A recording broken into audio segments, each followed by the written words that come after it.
¿qué tal? Buenos días, tardes a todos. Mi nombre es Nemian Navarro. Fui estudiante del Colegio de Historia, aquí en la Facultad de Filosofía y Letras. Ya estoy titulado y ahorita estoy en proceso de entrar a la maestría, al posgrado en la maestría en Historia. El día de hoy quiero hablar un poco sobre mi tesis, que fue una historia del miedo en la cultura náhuatl. Es un tema que fue referente al miedo a las apariciones nocturnas de Tezcatlipoca y me gustaría hablarles un poco sobre esto, ya que gira en torno a la historia de las emociones. Me gustaría explicar por qué haber hecho una historia del miedo en la cultura náhuatl. Creo que se debe mucho a las clases de la facultad. Fue en las clases de historiografía donde, después de leer la introducción de Jean Delumeau sobre el miedo en Occidente, quedé fascinado e interesado por cómo aborda este autor el miedo en la historia y cómo esta emoción ha estado a través del tiempo en diversas sociedades. Luego de haber leído esta introducción, ya estaba decidido a que mi tesis iba a ser sobre una historia del miedo, pero no sabía bien de qué iba a ser. Cierto día, encontrándome revisando la historia general de Sagún, en el índice del libro quinto me encontré con unas fantasmas que se aparecían de noche, y al estar revisando las descripciones que hace Sagún sobre las formas, los comportamientos y el miedo que le tenían los antiguos nahuas, decidí que ese iba a ser mi tema de investigación.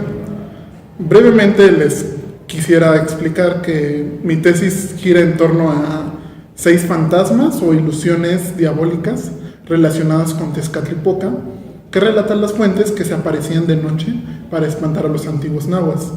Mi tesis giró sobre 6 fantasmas, llamémosle por ahora: el Yohualtepuztli, que es el hacha nocturna, un hombre decapitado con el pecho abierto; al Tlacanesquimili, que era un bulto funerario que andaba rodando y gimiendo; Micqui, que era el muerto; Sontecomat, que era un cráneo saltarín; Cuitlapanton o Cintanaton, que era una enanilla que se aparecía cuando los nahuas iban de noche a hacer sus necesidades; y el último es Quinametli, un gigante que también se aparecía y espantaba a quienes anduvieran por las calles de noche. Esta tesis giró en torno a los usos y significados que los pueblos nahuas elaboraron sobre el miedo a las apariciones nocturnas de Tezcatlipoca a partir de las interpretaciones contenidas en la historiografía de tradición indígena. El problema a desarrollar fue de qué manera interpretaron los pueblos nahuas, en este caso este sujeto histórico, el miedo a las apariciones nocturnas de Tezcatlipoca, y qué implicaciones políticas, sociales o religiosas podemos asociar a partir del miedo a estas. Debo decir que mi hipótesis al empezar esta investigación era que el miedo a las apariciones nocturnas fue una construcción histórico-cultural que tuvo implicaciones sociales y morales, con la función de probar la valentía de los antiguos nahuas. Otro de los aspectos que desarrollé fue que se trató de un discurso ideológico, a través del cual los Pipiltin, el grupo dirigente de la sociedad náhuatl, emplearon el miedo a estas apariciones y sus mecanismos defensivos para reafirmarse en el poder, pero del que la sociedad también supo apropiarse del miedo a estas y usarlo en beneficio de sus actividades cotidianas. ¿Por qué lo abordé este tema desde la historia de las emociones? Debo decir que apenas me estoy introduciendo en estos temas, me resultan interesantes y tengo mucho que aprender. Pero hacer esta historia desde la historia de las emociones me permitió liberar al miedo de su concepción de irracional y reconsiderarlo como un fenómeno que oscila entre un fenómeno natural, pero también un constructo social. De esta manera, el interés de esta tesis fue privilegiar las dimensiones culturales e históricas del miedo. Aclaro que no soy el precursor del miedo en la cultura náhuatl. La tesis del doctor Jaime Echeverría García fue fundamental para este trabajo, quien plantea que el miedo fue un elemento de socialización, ya que pautó relaciones humanas en la diferenciación de estratos sociales, de género y de edad. Otro aspecto que también retomé, por supuesto, es la historiografía novohispana de tradición indígena, propuesta por José Rubén Romero Galván. Esta tesis quedó estructurada en 4 capítulos. La primera, que pienso que es la que puede interesar a quienes les resulte atrayente la historia cultural de las emociones, fue precisamente eso, una discusión teórico-metodológica de las principales propuestas elaboradas en torno a la historia de las emociones, pero también de las características del miedo, de las fuentes con las que iba a trabajar y de los elementos de la cosmovisión mesoamericana. El segundo capítulo, 6 apariciones nocturnas de Tezcatlipoca, ya se centró más en el análisis y características de las 6 apariciones nocturnas descritas. Esto me permitió discutir la validez de llamarlas fantasmas o ilusiones diabólicas, como las llamaba Fray Bernardino de Sahagún, y reconsiderarlas, como yo y otros investigadores proponen, como un Tetzaveh. El capítulo 3, y es un elemento que considero importante de la historia de las emociones, fue analizar el miedo en el cuerpo indígena, a través de los síntomas, diagnósticos y terapéutica. Primeramente analicé cómo es que el miedo se involucraba en el cuerpo humano, según las concepciones de los propios indígenas, analizando cuál era la concepción de enfermedad y de salud en la cosmovisión mesoamericana. Luego analicé las expresiones corporales del miedo y finalicé este capítulo hablando sobre la medicina y el tratamiento para curar de miedo a los antiguos nahuas. Lo medular de este capítulo era el cómo la idea del cuerpo humano también me representa una construcción histórico-cultural que debe ser considerada y analizada. Finalmente, el capítulo 4 sobre esta tesis fue el discurso ideológico de lo que considero el miedo a las apariciones nocturnas de Tezcatlipoca como un fenómeno histórico-cultural. Es decir, otra variante de la idea del miedo a estas apariciones era el cómo fue usado como un discurso sociopolítico e ideológico por parte de los pipiltin para reafirmarse en el ejercicio del poder. También para crear la idea del hombre valiente y del hombre cobarde a partir de atributos que tienen que ver con el coraje, con el valor del tonali y con la calidad térmica del individuo.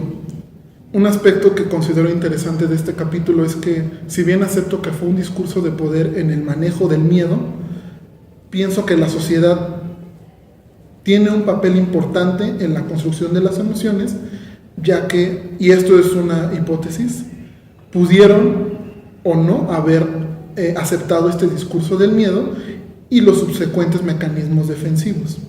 A mi parecer, pienso que Macehuatin y Pipiltin, ambos como miembros de la sociedad de los antiguos nahuas, fueron coparticipantes y co-creadores del miedo a las apariciones nocturnas.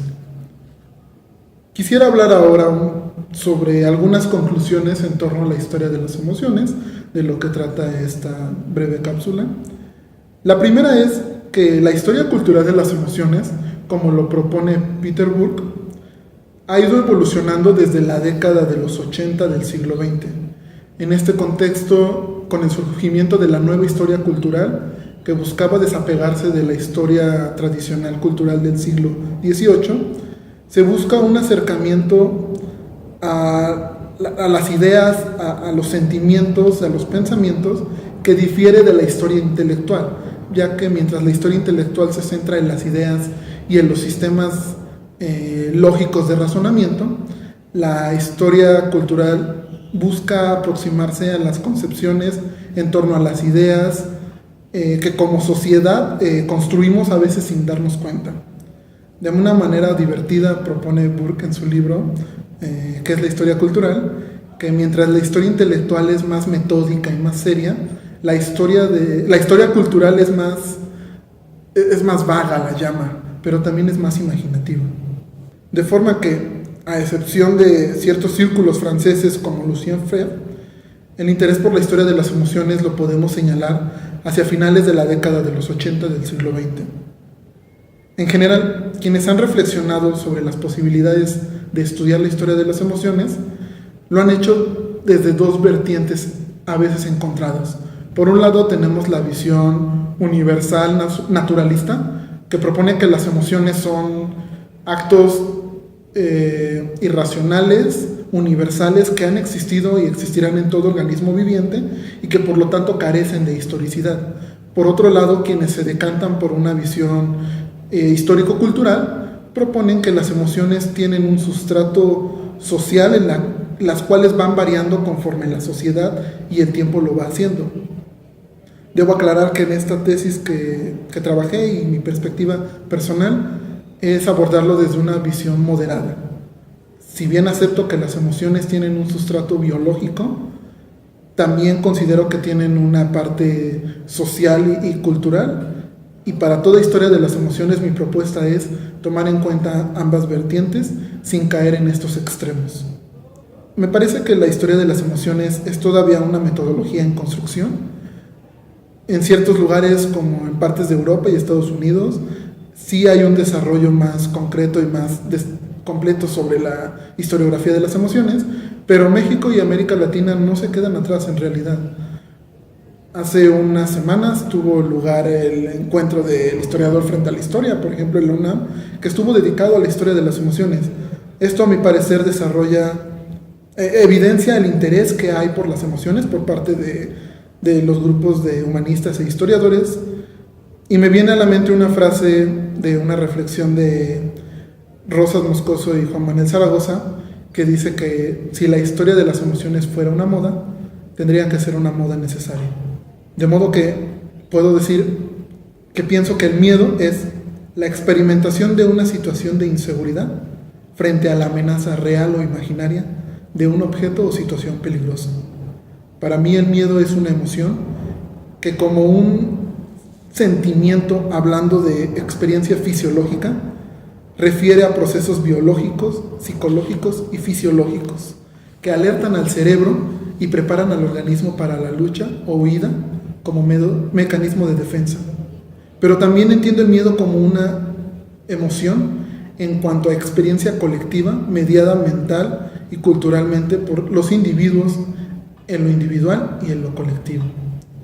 Ello para mí revela la importancia de la participación de las prácticas culturales que influyen en la expresión y experiencia emocional de las sociedades. El miedo, pienso, remite a lo conocido, hacia una fuente inductora de miedo, diría el doctor Echeverría, mientras que la angustia es un miedo extremo hacia un objeto o situación desconocida. El miedo, como un objeto conocido, por el contrario, se limita a la desaparición de la amenaza, para el cual se crean mecanismos para luchar contra este sentimiento de inseguridad.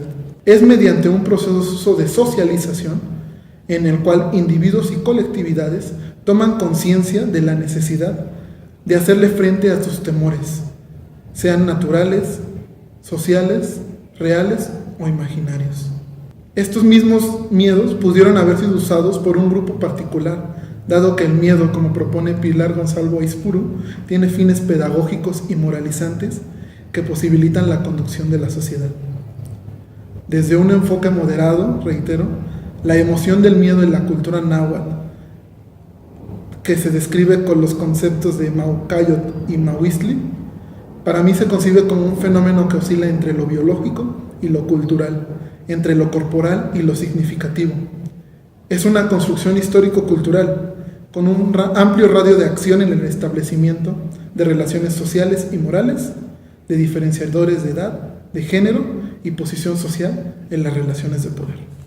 Quisiera hablar ahora sobre algunas conclusiones nuevamente enfocadas a la historia de las emociones que trabajé en esta tesis. Reitero que el miedo es la emoción, es la experimentación de una situación de inseguridad frente a una amenaza real o imaginaria, que es un proceso combinado de reacciones fisiológicas y biológicas que preparan a todo organismo viviente para huir o luchar, pero que también es un fenómeno social y cultural. Como un fenómeno histórico-cultural, no puede omitirse el valor del cuerpo en el establecimiento de relaciones sociales y morales, en el cual un aspecto medular en este trabajo fue la emoción del miedo, para el cual se diseñaron mecanismos para contrarrestarlo. En el caso de la cultura náhuatl, propone el doctor Echeverría, los mitos, los ritos y el calendario ofrecían esa seguridad que todo individuo necesita para sentirse tranquilo. Hay ciertos comportamientos y estas expresiones corporales del miedo que varían entre hombres y mujeres y también varían entre edades. En el caso de los hombres, se daban alaridos, tenguiteki. Esto en el sentido de poderle dar ánimos a sí mismos o a veces al sol cuando había un eclipse, lo que demuestra que no es que los individuos no tuvieran miedo, sino que, atendiendo a su propio tiempo y cultura, tenían formas y mecanismos en los cuales demostrarlos para comunicarlo a otros. Esta tesis propone que las apariciones nocturnas no son reelaboraciones cristianas, no son fantasmas, no son ilusiones diabólicas, son Nanahualtin, es decir, el disfraz, la cobertura con el cual el dios Tezcatlipoca se manifestaba ante la humanidad para probar la valentía. Ello a partir de un destino, o el tonali, ya preestablecido. El miedo a estas apariciones nocturnas, propongo, no es porque se trataran de fantasmas, de ilusiones, sino por el anuncio, casi siempre negativo, de la manifestación de un Dios tan poderoso como lo fue Tezcatlipoca sobre la humanidad. El miedo, en efecto, fue usado por los gobernantes como un discurso de poder, el cual emplearon para exaltar el ideal de valentía, enfatizando los beneficios de quienes actuaran valientemente y hablando sobre las consecuencias y el rechazo que debiera sufrir aquel que se comportara como un cobarde. El hombre valiente o Quichtli es la oposición del hombre cobarde, Maucatlaca, pero de alguna manera se necesitan, se complementan, ya que a partir de todo lo negativo que representa el hombre cobarde, se puede exaltar el ideal del hombre valiente. El discurso del miedo, que es otro aspecto de la historia de las emociones, en el caso de la historia general de Sahagún, a mi parecer, se trata de un fenómeno de representaciones e interpretaciones. Por un lado es la interpretación de informantes indígenas provenientes del sector de los Pipiltin, quienes en un contexto de pérdida de privilegios buscaban legitimarse a través de sus antepasados en el mantenimiento de sus posiciones políticas. Pero también es una representación.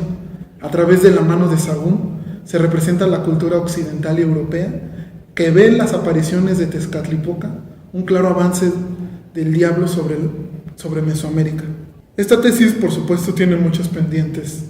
Una de las ideas que todavía quisiera desarrollar es ahora abordar qué entender por valentía y cómo es que esta idea se ha asociado a los antiguos nahuas, sobre todo enfocándonos en la vida y en la cultura y en los discursos historiográficos que se hacen sobre este pueblo. Por ahora, quedémonos con lo siguiente.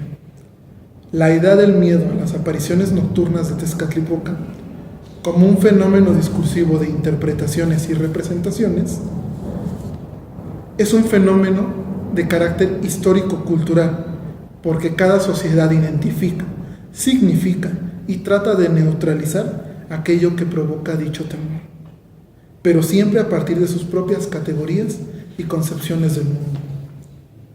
El significado del miedo que le atribuyeron los antiguos nahuas no fue porque se trataran de engaños diabólicos con que se burlaba, sino por reconocer que Tezcatlipoca era capaz de determinar el destino de todas las criaturas, desde los más poderosos Pipiltin hasta los más humildes Macehualtin, todos sin excepción. Para cerrar esta breve reflexión, quiero hacer una invitación a todos aquellos que estén interesados en la historia de las emociones, se hace sobre los antiguos nahuas, sobre Mesoamérica y en general la historia de las emociones en cualquier momento o sociedad. Pienso que la historia, como disciplina y esencia, es el reconocimiento de la importancia del otro, de esos hombres y mujeres del pasado, mediante el cual los individuos del presente buscamos dotarnos de un significado tal que nos permita reconocer nuestra propia importancia y adquirir cierto sentido en este avance hacia el incierto futuro. Aclaro también que profundizar en estos temas que competen al estudio cultural de las emociones no se busca replantear la historia desde el miedo o desde cualquier otra emoción, sino de considerarlo como otro punto clave en el desarrollo de las relaciones sociales, humanas e históricas. Y en esa medida poder asimilar cuál fue la importancia que jugó esta emoción en las formas cotidianas de cada periodo histórico. Recuerden que reconocer la existencia de miedos en una sociedad es también una oportunidad de comprender mejor a los actores históricos involucrados, ya que nada nos acerca mejor a nuestra propia humanidad que cuando llega el momento de confrontarnos con aquello que más tememos. Muchísimas gracias.